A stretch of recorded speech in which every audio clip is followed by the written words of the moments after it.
Mind is a Weapon Fantasy Football Show.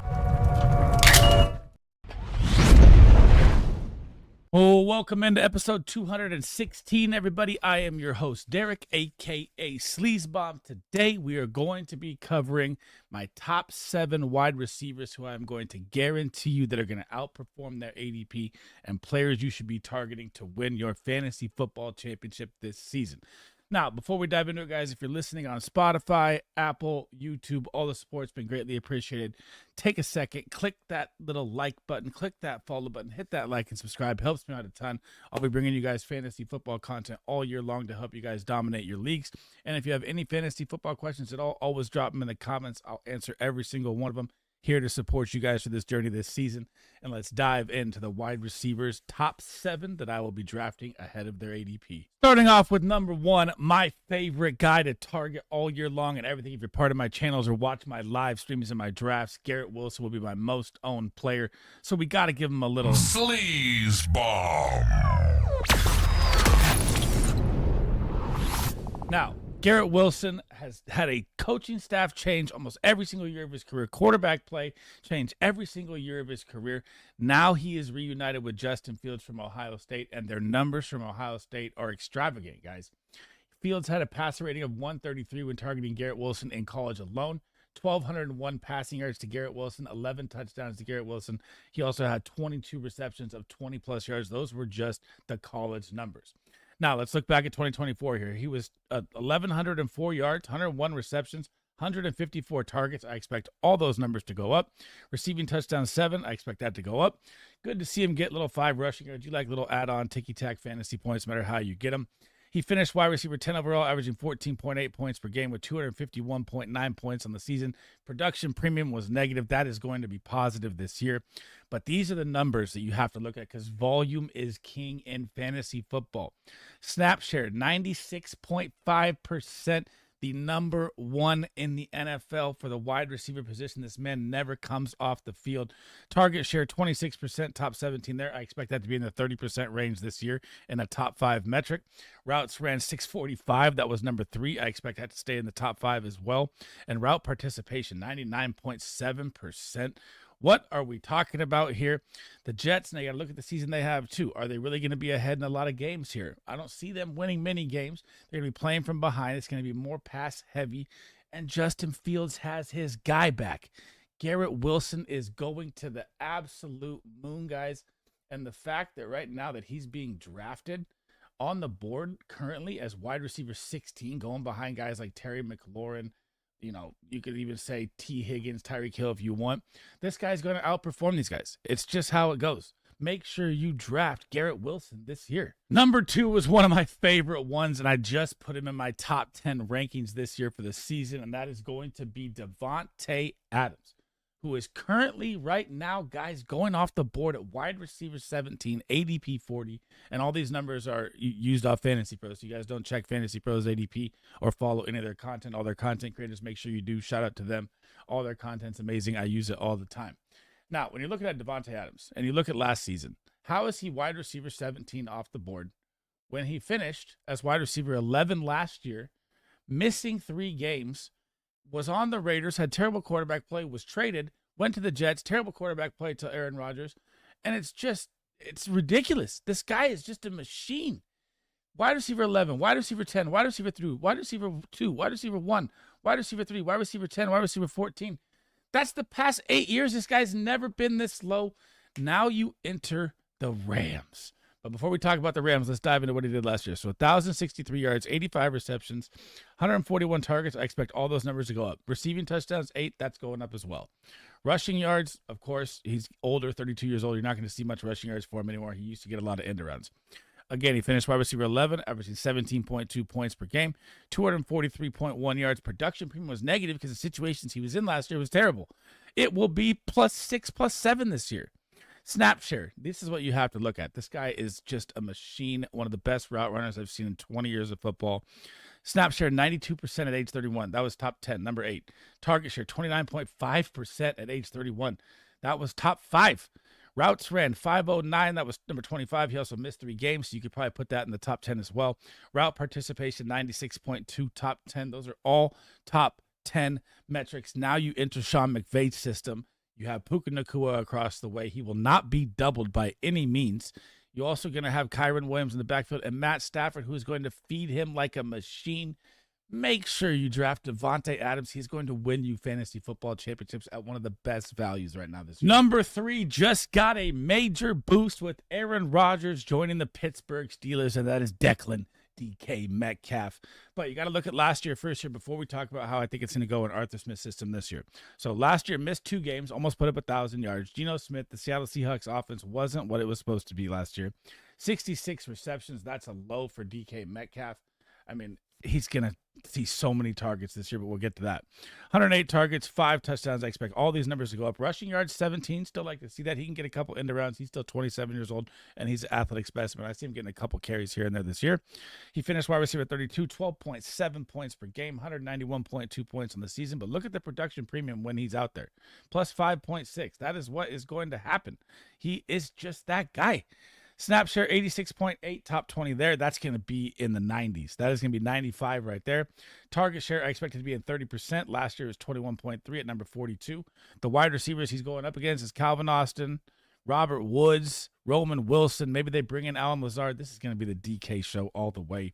Routes ran 543. That was number 16. I expect that to be in the top 10 as well.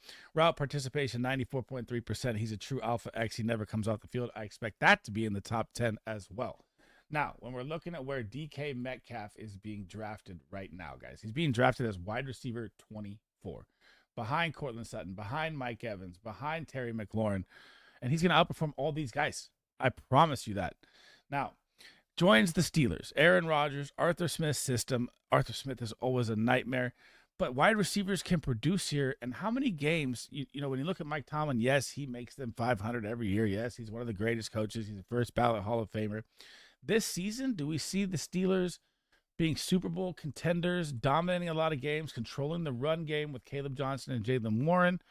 Or, you know, they're even looking. There was Kyle Pitts trade rumors today. They're trying to get some more weapons out there. I am just absolutely enamored with DK Metcalf. I think he has legit top 10, top 5 possibility this season with the situation he's in, and he's being drafted way too low. Number 4 is going to be, again, one of my favorite values in Calvin Ridley. Now, Calvin Ridley last season finished as wide receiver 28, but you have to look at the quarterback play he had last year between Will Levis, who was awful, then Mason Rudolph. Now enter rookie Cam Ward, who just led the NCAA in passing yards and is looking great in camp. But Calvin Ridley last year put up 1,017 yards, still cracked 1,000 with awful QB play. 64 receptions, 120 targets. I expect all of this to go up, especially receiving touchdowns at 4. Rushing yards, he still put up 55 rushing yards and a TD at, you know, age 28, age 29. That's not bad. He might get a couple end arounds here. He's not still out of the realm of too old for that. Finished wide receiver 28, 11.7 points per game, 199.2 points. Production premium was negative because they were in such bad situations. I expect that to change this year. Snap share 81.5%. Number 30, that should go up as well. Target share 23.7%. That should go up as well. Number 33. Routes ran 537. Number 17, that should go up as well. Route participation probably going to stay the same here at 92.3%. Stay in the top 15 range. But what do the Titans do? They bolster the offensive line. They've got a better defense. They're going to control the ball more here. Cam Ward is a gunslinger. Calvin Ridley's deep balls this season is going to be massive. The amount of home run hits he's going to hit is going to be massive. And he's currently going off the board. And it doesn't even make sense, right, when I'm looking at this. He's currently going off the board right now as wide receiver 38 and finished as wide receiver 28 last year. What has changed? They brought in Alec Ayamanor, Xavier Restrepo, Chimere DK. None of these guys are going to touch Calvin Ridley. Gunnar Helm to go along with Chigakonkwo. This is going to be the Calvin Ridley show, and the value is just bonkers to me that he's drafted this low. This is such a steal. It's crazy. Make sure you draft Calvin Ridley this year. Number 5, and this one is special, man. It is going to be Marvin Harrison Jr. coming off his rookie year last year. And, guys, this is Marvin Harrison at his floor. This is the floor. Look at his numbers here. 885 yards. This is a rookie year. 62 receptions, 116 targets, 8 receiving touchdowns, 0 rushing yards, 0 rushing TDs. Didn't get much there. He should get a couple carries here and there this year.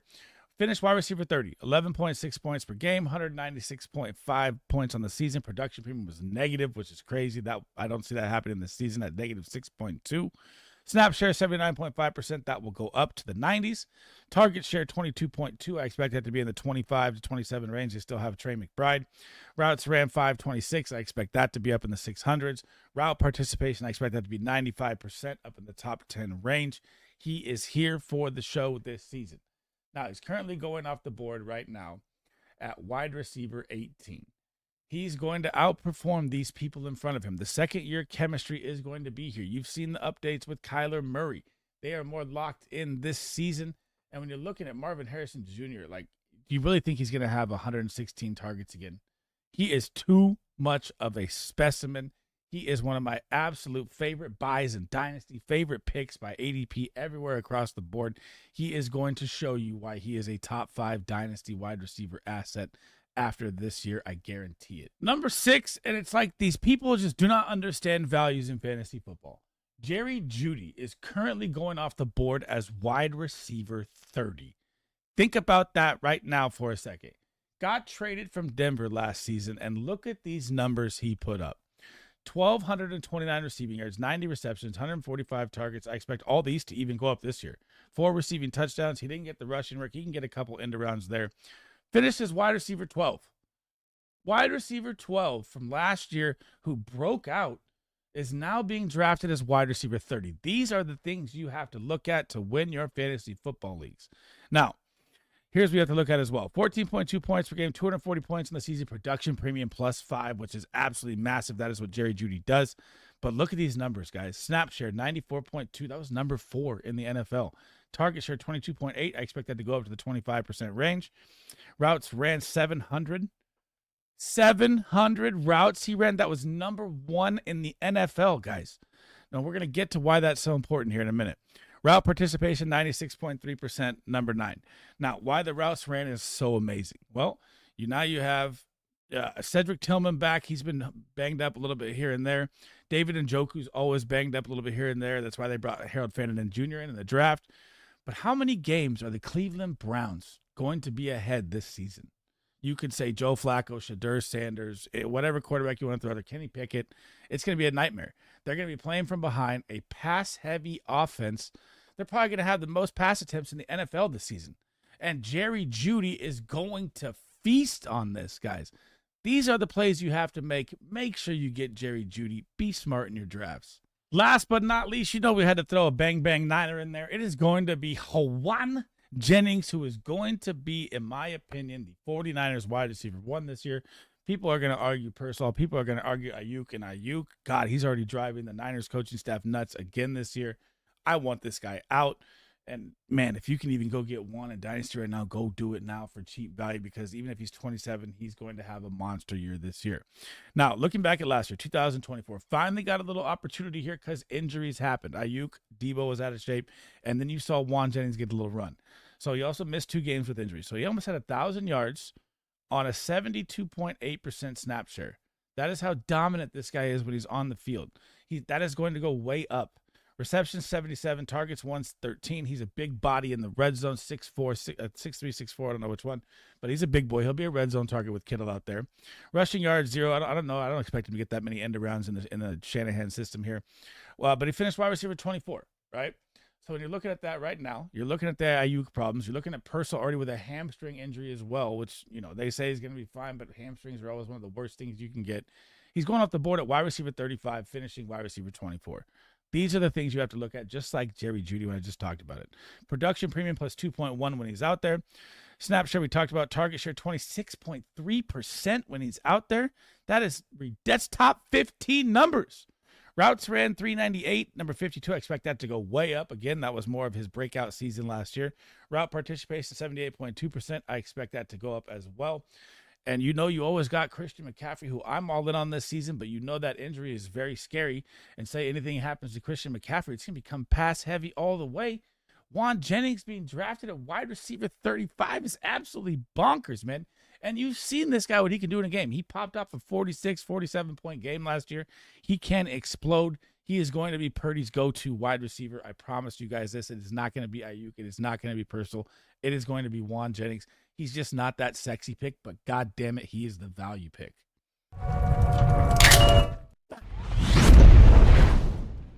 Thanks for rocking with me today on this beautiful Friday morning. Hope you guys have a great day.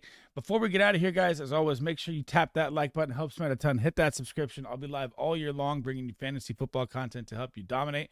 And one other thing here, I know you guys might have saw it through the video. We have launched our Patreon Fantasy Football Premium Discord where you can talk with me and my co-host Big Draft Energy. His YouTube is also linked in the description of this video. Make sure you smash him a sub. Great content, drafts every single day, gives you great knowledge all the time. And what we're going to provide here is 24/7 talk. Now, obviously, you got to sleep a little bit, but content, live chat, trade talk, Dynasty Rankings. I have all top 200 out. Redraft, all top 200 out.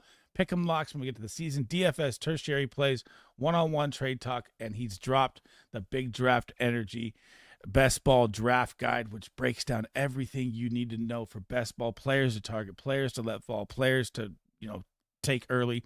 It's insane, and you can even get roster reviews with us and draft with us as well. That link will also be pinned in the comment, guys, if you want to join in. I think we have about 80 members now, and we just started it about a month ago, so it's getting very, very active in there, and it's awesome to see, man. That's it for me today, guys. I will do my tight ends hopefully come Monday. I mean, it's the weekend here. Everyone have a great weekend. I will be live today at 1 p.m. PST time doing a draft, and then we'll have Friendship Friday on Disco stream as well. So I don't know if I'll get to any more content this week, but for sure on Monday we'll drop into the tight ends. And everyone have a good weekend, man. Stay safe. Sleezbomb out.